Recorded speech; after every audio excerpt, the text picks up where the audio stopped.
to bring two of my favorite people in the world up, not because they watch over my money, because they do, but they also make sure my money is growing. So you do not want to miss this session. First up, I'm going to bring up the lovely Rita Eggbelly. Rita Eggbelly is the Chief Operating Officer at EFS Group, PLLC, where she focused on project management and the day-to-day operations of the firm. She began working as an accountant at PricewaterhouseCoopers and left as a manager after 7 years. Her experience includes performing financial statement audits for publicly traded and private companies. Rita holds a bachelor's degree in accounting and a master's in business administration from Howard University. I already knew. She became a certified public accountant in 2008. She holds a CPA license in Virginia and Texas. Rita enjoys working out, traveling, and exploring different cultures and foods. She also is a homebody and enjoys spending time at home with her husband, twin boys, and close friends. Welcome to the stage, Miss Rita Eggbelly.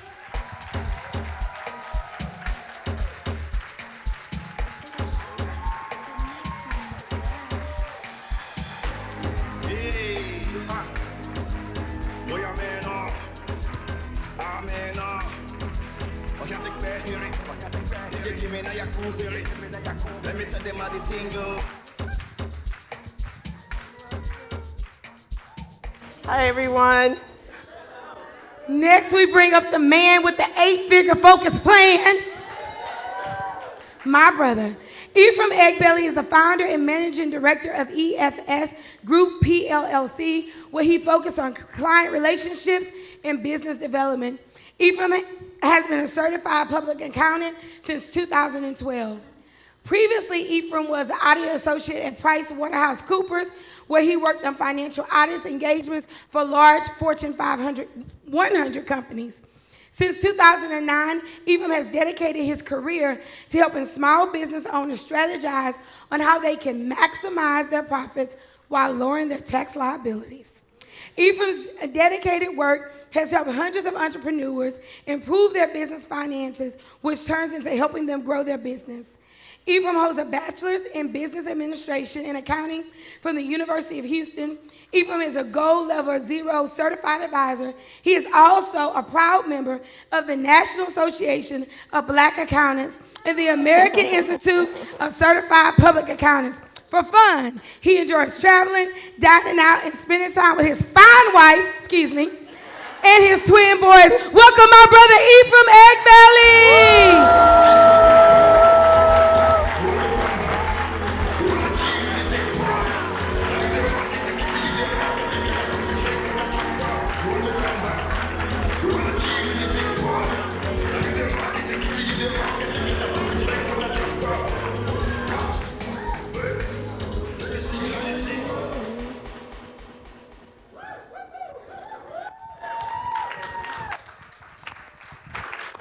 How's everybody doing today? It feels amazing to be back on stage. Last time we were on stage in June, we got our 7-figure award.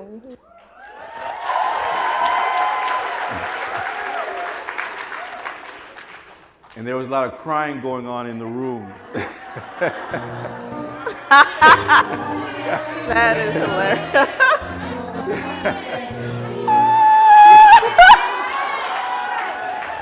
That was hilarious. Okay. But I promise today we're going to keep it light. There's going to be no crying. There's going to be a lot of learning, right? All right, so let's get into it. Today we're going to be talking about the secrets to creating a 7-figure service-based business. And some of the things that we're going to be talking about today on the agenda is going to be project management, people, niching down, systems and processes, client experience, and pricing for profit.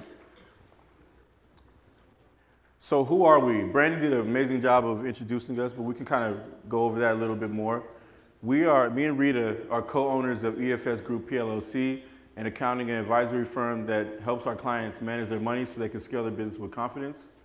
And we both started our careers at PricewaterhouseCoopers, a Big 4 accounting firm. It's kind of how we met. It's a long story, but I'll say that for a different day. Let's just say I was supposed to be working and I wasn't working. Like, seriously. We are both certified.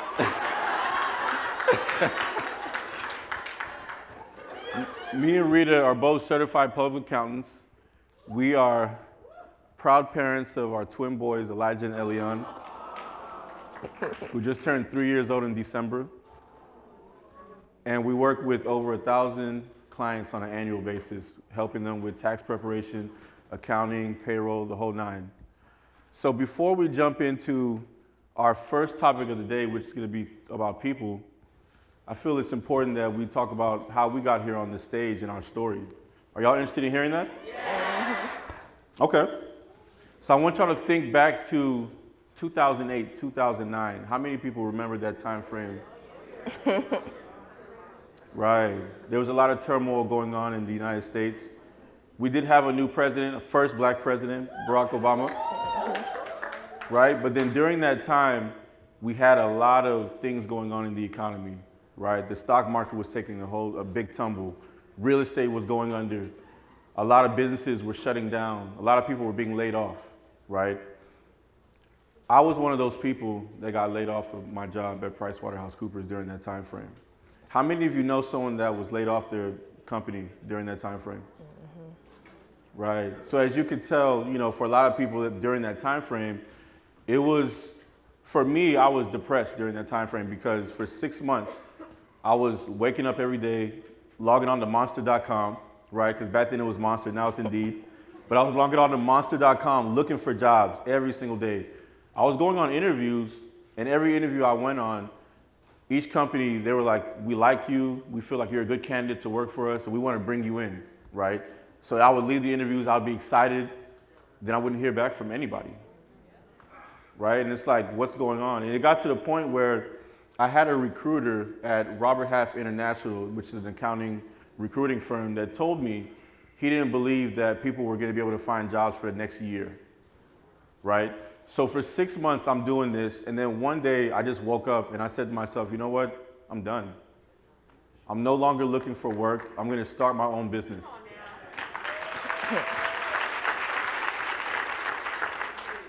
So I told Rita, who was my girlfriend at the time, she wasn't my wife then, that I was going to start a business.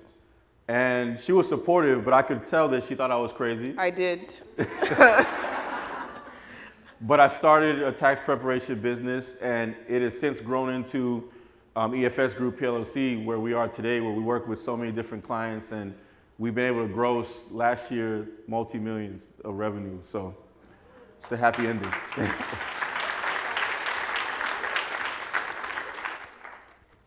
Go ahead. So I remember a few years ago, 5 to 6 years ago, Ephraim came to me, he's like, babe, he's like, how are we gonna hit 1 million in revenues? And I'm like, I don't know. Like, back then I was still in corporate. I wasn't working in the business like I am now, but he used me as a sounding board. And I was like, I have no clue how we're going to, hit the 7 figures. I remember he even had a sticky note in our bathroom window, on our bathroom mirror, that said, hit 7 figures in revenue. And today what we want to share with you is, how did we get from there, where we were capped at like 250? How did we get from there to where we got to last year? Are you guys ready? Yeah. All right. All right, so the first thing we're going to talk about is people, right? Joy did an amazing job yesterday talking about hiring and HR and staffing and how important that is to businesses. And as a service provider, how many people in the room are service providers? All right. When you think about it, whether you are an interior designer, whether you are a barber, hairstylist, tax preparer, whatever it is, it's all the same in the event that you get really good at what you do to the point where you get so many clients and then you get overwhelmed and you're capped at how much further you can go, right? So it's very important that we start to think about who are we going to bring into our ecosystem to work with us to help build out our team and our business, right? And Joy dropped a nugget that I don't know if many of you remember yesterday. She said 96% of black business owners are ran by one person, right? Only have one person in the business. So that means the majority of us that are in business don't have anybody else on our team except us. So if that happens, then at the end of the day, what's going to happen is at some point we're going to max out, we're going to burn out. Can everybody say burnout? We're done with burnout after today. We're done. After this weekend of being in this TSP game plan, we're done with that because now we have the tools, right? So the number one thing that we need to do is we need to shift our mindset. Because a lot of us, whenever we're in business, we feel that if we're not the ones doing the work, that people are not going to come to us and want to work with us. They're going to go somewhere else, right? Or, for example, let's say you've built up the business where you're working with a bunch of people at the same time, and then now you want to bring in team, but you have a mindset block that says, well, if I bring in people and I shift the people that I'm working with over to my new team members, they're not going to like that and they're going to want to leave. How many people have experienced that? Okay. We got to get past that, right? Because if we don't get past that, we're going to burn out. We're not going to have time for our families. We're not going to have time to really work on our business and do the things that we were meant to do. So that's the number one thing. We have to shift our minds to where we can now say, you know what, we're going to build out our team and we're going to take a lot of the tasks that we do every day and move that over to somebody else on the team. Next thing we want to do is we want to focus on building a strong team, right? So for me, when I started in 2009, my tax business, I was by myself. I had a few employees, but I was primarily by myself doing a lot of the work, right? And it got to the point where I was doing about 600 to 800 tax returns by myself. There would be times where I would be in the office and my other employees would be in the office too, but yet everybody that's waiting is waiting for me. And the other employees are just sitting there, right? So I was like, something has to change. So about a couple years after I started doing taxes, I wanted to add on bookkeeping and accounting to our service offerings. So I got a few clients, but then I was like, you know what, let me go on Indeed and put an ad out to find someone new to help. So I'll never forget, I put an ad out on Indeed, and we had over 100 applicants apply for the position, but there was one that stood out, and his name is Jerry. How many people are clients of ours that know Jerry? Okay. So Jerry submitted an application, but he put a cover letter on the application, right, on the resume. And the cover letter said, my name is Jerry. I just graduated from such and such university a couple years ago. I haven't been able to find work in the accounting field. And right now I'm in construction. And I've been doing that for 50 to 60 hours per week. And I'm looking to get into the accounting field. And if you would take a chance on me, I promise I won't let you down. So when I read that and I saw, his transcript of his grades, and I was like, okay, 3.0, that means that, he knows a little something. He paid attention in school a little bit. I was like, you know what, let's bring him in for an interview, right? And when I brought him in for an interview, he was kind of not really confident and he was unassuming, but I saw something in him that I was like, you know what, we can build something around this guy, right? And so when I brought him in and we started to work together, he offered to actually work for the company for free for the first 2 months as an internship and to get his feet wet. And then after that, we brought him on full time, and he's now with us now for 6 years, and he's now an accounting manager within the company.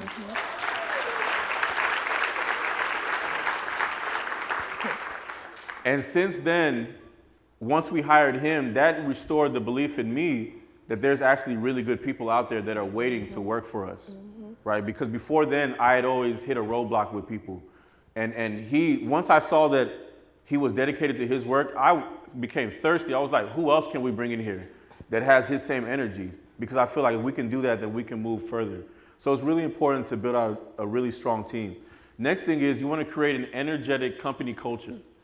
So one thing about EFS Group that many might not know is we are 100% virtual. We're online. Like our whole business is remote, which means everybody works from home, right? So in doing that, it can be tough to build a really good company culture where everybody's cohesive and on the same page because no one's coming to an office to meet with each other. So we had to get creative, right? So one of the things that we did was we instituted meetings twice a week to where we met with our team, the whole entire team, 1 hour each meeting. And we would talk about not only things that were going on in the business that they had on their plate, but we would also talk about wins, right? Everybody on the team, name a win personally that you had for the week, name a work win that you had for the week. And what we saw is that people started saying things like, I actually got up today and I went to go work out, or I read a book, I read a chapter in a book. And every time someone would throw out a win, the whole team would rally behind that person. And so that started to really build a really good culture within EFS Group, to the point where we took it even further and we said, you know what, we're gonna do each quarter a team building event. So we started doing events. We did Monopoly one quarter, we did virtual escape room. And then on top of that, our team members got rallied around that and they were like, you know what, why don't we do it? Instead of you and Rita doing it, why don't we put it together and everybody come together and do the meeting? So after we started doing that, we started to see less people dropping off. We started to see people really staying longer with us. So it's so important to create an energetic company culture. Next, you want to lay out a strategy and vision that your team can buy into. So whenever we interview people, people know that EFS Group's mission is to build Black businesses through helping our business owners manage their money so they can scale their business, right? Because we believe that if we can help our clients manage their money, structure their money, organize their money, they have a greater chance of growing. So if you're somebody that hears this mission, not only in the interview phase, but when you're working with us every single day, and that's not something that you buy into, then at some point you're gonna disconnect from us and leave, right? So it's so important to have a mission, right? How many of you have worked at a job where it was just a paycheck? We've all done that, right? To where we just worked for somebody or a company that we were just trying to get paid so that we could take care of our families. But what if that company had an actual vision, an actual mission that you could get behind, that you could stand behind? Would that make people stay at that company longer? Right. So if you don't have that for your company, I would motivate you to create that and start sharing that with your team. Next, we want to focus on creating an environment where your team can thrive and grow. So one of the things that you should do whenever you hire people is you want to lay out a roadmap of where they can go in your company. A lot of times we're so busy that we bring people in, but we don't really tell them, you know, if you continue doing a great job, this is where you can move to, this is where you can move to. So if a high energy worker comes in and they're exuding all this energy to your company and they're doing a great job, they don't even really know what's next, right? So it's really important to, whenever you see someone doing well, start to think of things that they can do. Here's an example that I'll give everybody. We had someone that we hired that was a bookkeeper for us, and she was great at what she did. But one thing I noticed was that she really enjoyed speaking to clients. She really enjoyed the client-facing aspect of the work that she did. And at the time, I was the one that was in charge of speaking to clients every single day, talking to them about their needs and wants, right? And I was thinking, how can I get to that next level? How can I really scale this business if I'm the one that's in front of every client? So what I did is I created a financial accountant role for her to where she could assume that role. So I started to move a lot of clients over to her slowly, and I started to see that clients actually enjoyed working with her, a lot of them were saying, I actually prefer her better than you. That kind of hurt my feelings a little bit, but you know, that helped free up my time to where I could actually be a CEO and I could start to really build out the business. So things like that, being able to hire people so that you can step away and you can think about your business to where you can be able to identify those things in real time is super important. And here is a screenshot of the team member count that we've had these past 3 years. So we joined the Mastermind in 2019 and we ended the year at 9 team members. And then 2020, you know, the pandemic has started. We ended the year at 13 team members.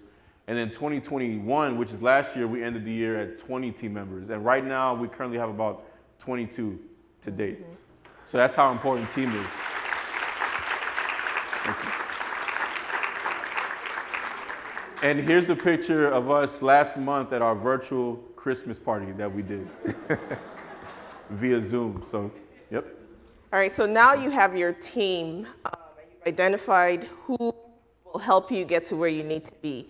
The next thing we focused on was systems and processes. So we were like, okay, how do we identify the right systems that align with our company values and mission? So we do bookkeeping, or not just bookkeeping, but bookkeeping is the foundation of everything else that we do. So we're like, okay, what type of software can we use to kind of get to make sure that we're doing the work effectively and efficiently? So we partnered with Xero. Other accountants use QuickBooks or other software, but we decided to use Xero because we felt like, they align with our values and our mission. And so I would encourage you guys to figure out what your different systems are, how you can utilize them for your company. The next thing we focused on were processes. So in every business cycle, in your business cycle, you need to define the different processes in your business cycle. One of the things that we really had to hone on was our client discovery and sales process. So Ephraim is known as Ephraim CPA on Instagram, and that's a plug. And so everyone knows, like, okay, this is a CPA. I can just reach out to him, and he can solve my problem. So they'll call him or DM him or send him an email and saying, look, I have an issue with the IRS, save me. And Ephraim was like, oh, Ephraim wants to save everyone, guys. So Ephraim is like, okay, let's jump on a call and let me see how I can help you. And then immediately he talks to them, he starts working on their project. Yes, you. It's true. So a few years ago, we were like, we have to stop this. We decided to create like a client discovery process where now when a client comes in, they have to fill out a job form. Once they fill out the job form, someone immediately calls them on the team to say, hey, we received your job form. Let's schedule a call. They schedule a call with someone on the team. And once we jump on the call with them, we try to identify what's your issue, what's your problem, how can we help you? Sometimes clients call us and they don't even know what their issue is. They think they do, but they don't. So we help to sort of hone on that and identify, okay, this is how we think we can help you. Also, they're interviewing us while we're interviewing them. So once we figure out, okay, this is the client that we want to work with, we get other information that we need and then put together a proposal. We give them different packages.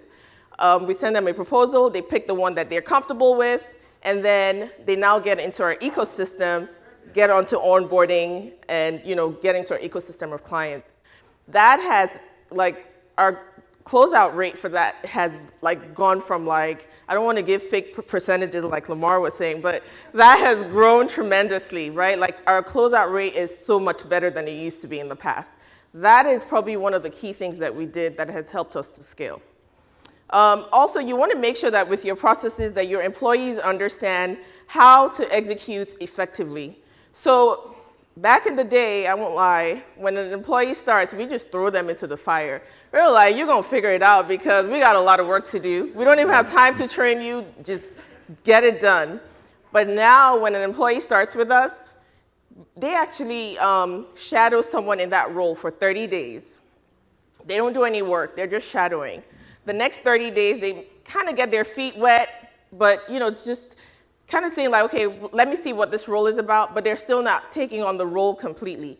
The last 30 days, they take on the role completely, and in those 90 days, they're evaluating, do I even like this company? Do I like what I'm doing? When I interviewed, is this what I thought it would be? Because sometimes, it's not the case. Every 30 days, we give them feedback, and we tell them, this is how we think you're doing, and then we also ask, how is it going for you? Are you enjoying the work, and all of that? We have had employees filter themselves out. We had an employee last year that quit at the 30-day mark. And we're actually here at TSP, and we had decided to fire her. I think we talked to Coach Victoria, and she was like, you need to release her to her destiny. So we were actually, exactly. And so we had determined that when we would go back that Monday, we would fire her. She sent an email first thing that Monday morning saying, I resign. She knew she wasn't pulling her weight. So make sure that you create the tools and the resources to train your employees, create a platform where you know that they would be able to understand how to execute on their processes. Next, we're going to talk about pricing for profit. How many of you understand how important this is? This is so important, right? Because a lot of us service providers, we're doing work and we're not charging enough. So what happens when we're not charging enough? Now, when we're not charging enough, we hit a wall. We're not able to hire people, right? We're not able to now pay a really good, reasonable salary to our employees. We're not able to give them benefits, 401k, PTO, the whole nine. Raising your prices to match the value that you're bringing to the marketplace is super important. Mastermind plug, right? So on Wednesday, all of us who were in the mastermind, we got poured into by Eileen Wilder, right? Amazing. And she spoke about high ticket offers. And for many of us, it was a breakthrough. Many of us, we had already risen our prices, but then we found out that it wasn't high enough after hearing her speak, right? So raising your prices to your value is super important. You want to, did you go? Okay. You want to also bring into your ecosystem a recurring revenue subscription model. How many of you that are in service or even product have a recurring revenue model of business? Mm-hmm. Super important. It's a game changer for everyone, right? Because whenever you know how much money is coming in from subscriptions from people that are signed up with you, what does that enable you to do? That enables you to plan better for the following future months. That enables you to project your revenue. It enables you to budget. It enables you to say, you know what? I can hire X amount of employees or contractors or team members because I know I have this much money based upon the historical data that I'm looking at coming in, right? So at EFS Group, 90% of our revenue comes from clientele that pays us on a regular recurring monthly basis. So it gives us a really good safety net to know that we can take care of our team and we can continue growing. So you want to make sure that you include that into your offerings as a service provider. The most challenging cost is managing labor, especially yours. Let me explain. How many of you look at each of the projects that you do for your clients and measure the cost of it that to like put it out there to your clients? Okay, a few people, right? This is a game changer, y'all. Now I want to give you an example. Let's say you were to charge $1,000 for a project, right? And let's say you had employees that were working that project and you were paying them $25 an hour. And let's say they worked 10 hours on that project. That's $250. Now let's say you were reviewing that project and you saw a bunch of things that weren't right, but your billable rate is $250, which is my billable rate, right? So now you go in there and you're working on that project and it takes you 3 hours. 250 times 3 is what, 750? You add that to that 250 and that's $1,000. So at the end of the day, you end up breaking even. Actually, you don't break even because you have other costs that go to that project, such as software, marketing, the whole nine, right? So you want to make sure that you start tracking these costs because it's going to be invaluable. We're going to talk about project management, but what we do is we track our costs from our employees within a project management system, right? So with the project management system, you're able to now put each project individually into the system, and now you're able to bring your employees and team members into the system, and they can click a timer, and they can start tracking the time on what they're doing. So now, whenever they're billing you, whenever they're saying, hey, it's time to pay me, I've worked 80 hours, you can clearly see this is what that employee worked on, right? So now that also enables you to now plan better. So now, with that example that I gave where you charge the client $1,000, and now that you know that you've lost on that project, whenever you have another project that's similar to that that comes your way in the future, what are you going to do? You're going to raise that price. You're going to adjust, right? So many of us don't even realize that we are bringing in projects and we're losing money every single day. So it's good to start tracking these things individually so that way you can really figure out if your pricing is healthy, because at the end of the day, profit is it's actually more important than revenue. Next thing is you want to figure out what way that you want to charge. Do you want to charge hourly or do you want to charge the fixed rate? So there's some pros and cons to both, right? So if you charge an hourly rate, the pro to that is that you're able to track your time every single moment that you're working on the project. And then at the end of the project, you're able to tell the client, this is the amount of time that I worked, this is my bill. The negative to that is your client doesn't know what to expect, right? Your client is in the dark, they're nervous, they don't know if a big bill is coming, they don't know if a small bill is coming. So now they're on edge, right? So that's what happens whenever you bill hourly. Whenever you bill a flat fixed rate, which is what we do, the pro to that is now your client knows what to expect every single month or every single project whenever you're working with them. So now the uncertainty is gone. Now the negative to that is that if you're not on top of measuring the cost, you don't know if you're profitable or not, right? So once you start measuring, it's going to really help you to clean all that up. And then last but not least, do not be afraid once you raise your prices to fire clients.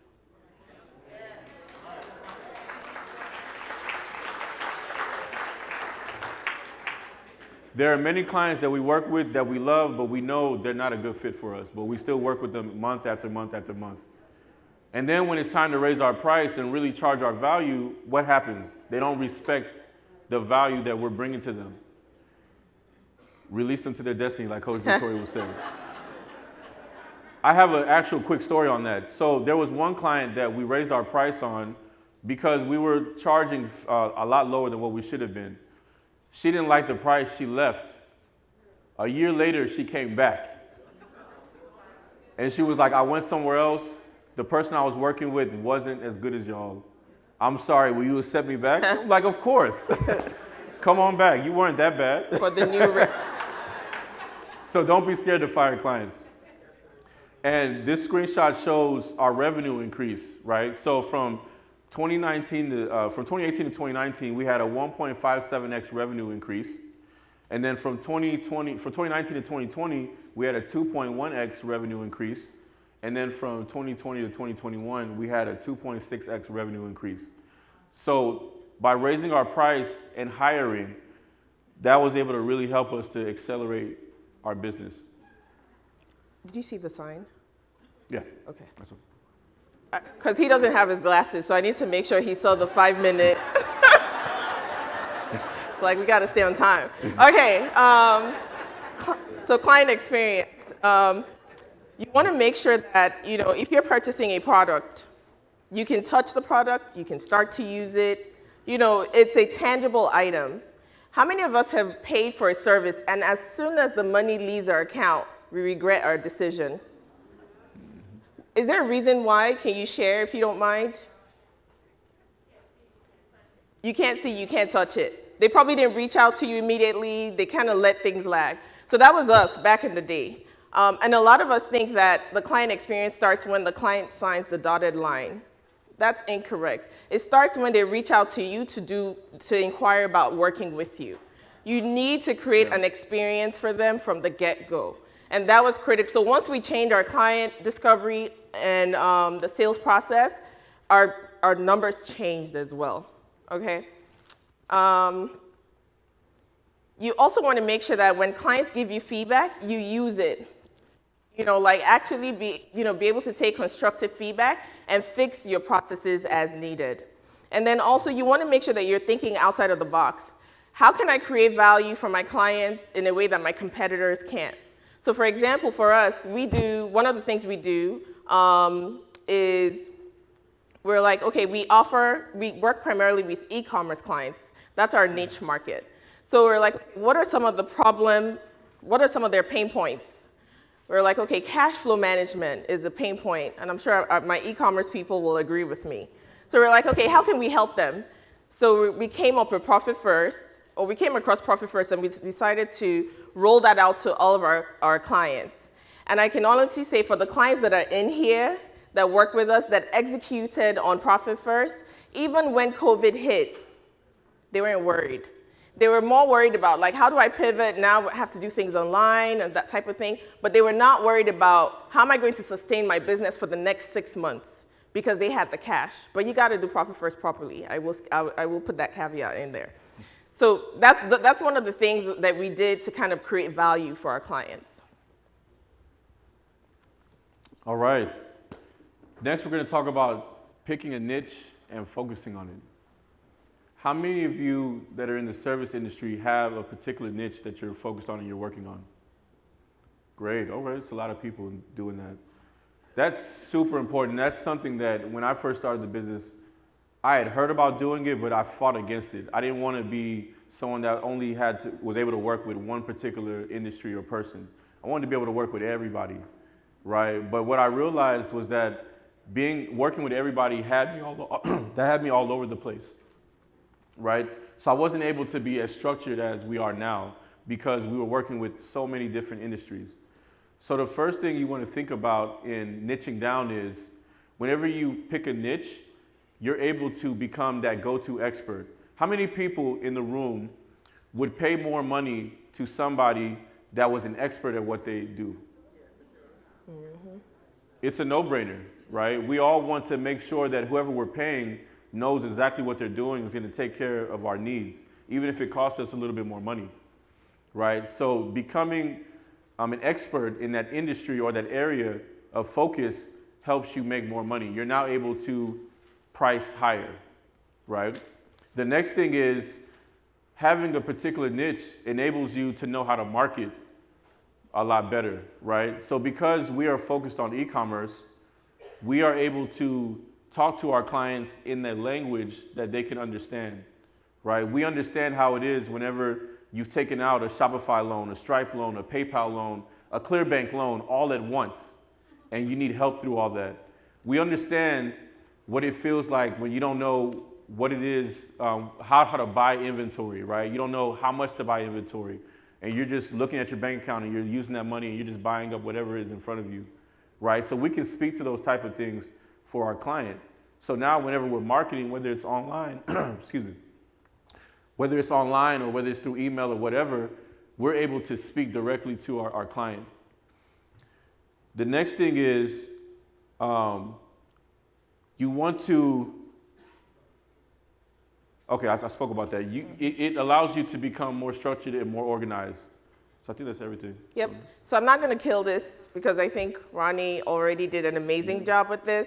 But if you're a service-based business and you don't have you're not utilizing some type of project management software, you should. Currently, we use Teamwork, but there's ClickUp, Asana, Monday, Trello. Essentially, when a client signs a project and there's a deliverable in the project, that deliverable, when they sign a contract and there's a deliverable in the contract, that deliverable is a project. And you need to be able to manage that project from start to finish. Ephraim would reach out to me and was like, babe, this client signed like 3 weeks ago. What's going on with this project? Then I'll go to my employees and say, or my team members, I like to call them team members, and say, hey guys, what's the status of this client? If you use a project management software the way that it's supposed to be used, you can check the status real time. You can find where the gaps are, where the inefficiencies are, and kind of nip them in the bud before it becomes an issue. So Ephraim came here in 2019, and he calls me and he says, babe, I did a thing. Anyone that knows me knows that, I'm more of the thinker, he's more of the doer. So I was like, okay, what did you do now? And he says, I signed up for this mastermind, it was so awesome, and I had such a great time, met all these great people, and I was just like, okay, that's cool, but how much is it? And he told me the cost, and I was like, come on, man, like, what are you thinking? At that time, we weren't even making what, we're making now, and so, but I'm so happy he did.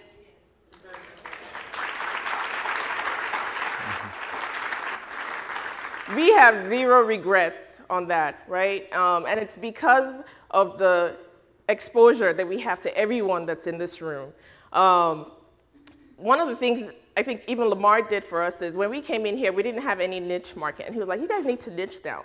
And even though we were working with e-commerce clients, we didn't even know, we didn't know what to niche in. And so he was the one, I don't know if he knows, but he's the one that told us, you guys should be e-commerce specialists. And he started pubbing us as e-commerce specialists. So we're like, I guess we're e-commerce. I guess we're e-commerce accountants now, and that has really helped us as well. Really grateful for this platform. Lamar and Ronnie, thank you so much. It's been an honor to share the platform with my best friend and partner. Thank you guys so much. We appreciate you. Did you talk about the thing? Huh? Oh. No, it's all good. It's all good. Oh. Thank you, guys. Thank you. All right, so we can take questions now. I don't know how long or if we can even. Ephraim went over, it wasn't me.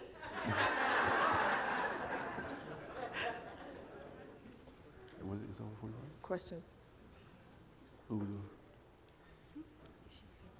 Hey, Cecily. Hi. Hi. Hi, guys. My name is Cecily. I'm co-owner of Sew Creative Lounge. We are the culture keepers of sewing, teaching the world to sew one stitch at a time. Thank you. Also been a client of you guys for 2 years now. Love it, love it, love it. My question is in terms of building a team and the timing. I've heard people say they started off with, so many number of employees. I've heard people say, they waited. I looked at the timing of yours. Like, how do you know? Like, I have 1 employee and about 10 contractors. I want to have at least 2 more this year, but I'm scared. I want to make sure that I'm doing it at a good time in terms of, the revenue that I have in my account and that sort of thing. So any thoughts on that? Go ahead. You go. So I would say the numbers, right? The numbers tell you everything. So really looking at your financials, looking at your current budget to see if you have the capacity revenue-wise, looking at the trend of your revenue and how it's been growing every single month, but also looking at your profit, right, to see do you have the bandwidth. Also forecasting a lot of those things as well. So you said you're looking to hire 2 more? 2 employees full-time. 2 employees and benefits and all those things. Yep. And, right. So now that you know how much, and you probably know how much it costs to bring them on, right? So now that you need to look at the revenue and see, okay, if I'm going to bring on these 2 employees at this dollar amount, how much more money do I need to have coming in? Whether it's through my recurring subscription model that you have, or whether it's through selling your high ticket offers that you have as well. All right, thank you. No problem. That's funny. Hello, Tiffany Williams. I'm the CEO and creative director for Twice Media Productions, as well as the creator of the DIY Video Toolkit community, where we teach time-strapped entrepreneurs how to shoot and edit professional quality videos that sell. So thank you for the great presentation. I've been a proud EFS client since 2015. Yes. I was there before Jerry even. But I mean, you guys have been a part of my journey. So, I had employees at one point. We met in person every Monday. We would have dinner. Like, I had that company culture. Hurricane Harvey hit, a lot of things happened. So now I have employees and I have contractors, and it's really like siloed and stuff. So I know you guys have the virtual platform and you meet. So what my question is how often are you guys meeting? Because I know you have 22, so you have tiered levels of management. While I'm kind of at the top of the ladder. Right now, I currently meet with my people like one-on-one. We don't really have a lot of team meetings. So how often are you meeting with your team versus one-on-one? Because I also only have so many blocks in my schedule for meetings. So I also, I don't want my whole team to be there for certain meetings because everybody doesn't need to know that information. So I guess what is that balance for you guys? That's a great question. So during the pandemic, we actually were meeting daily, right? Because we wanted to build that cohesiveness. And then once we saw how good that was working, we realized that we didn't have to meet daily. We could scale it back to meeting twice a week. So we started meeting twice a week. But then that got good as well. And we were like, you know what? We got a lot of work coming in. We don't really necessarily need to meet twice. We could do it once a week. So now Thursdays is when we meet and we talk about, what's on our plate, any wins, losses that we have. And then on top of that, what we also do is we have the managers or the team leads that are within the company meet with their team several times a week as well, right? So now the more fine-tuned questions that they might have around their job, that should be going to their manager, right? So now, whenever anything happens, any like bad things, the manager can now come and tell us, and now we're still a part of the whole thing. So now we don't necessarily have to be in all of the meetings. So I think if you have a tiered way of how you have your team, then now you can have the managers start to have more responsibility of meeting with the team members, and then you can do like one team meeting per week. Okay, thank you. Ethan, we have one on Zoom, if you don't mind. How soon in our business should we look to hire the EFS group? I'll let you answer that one. That's a great question. How soon? I would say it depends on where you are in your journey. We used to work with a lot of startups. We don't anymore. But I would say once you have gotten to that six-figure level, that would be a time to reach out to us and we can have that conversation of how we can work with you. So our time is up. Thank you so much, guys. We really appreciate it.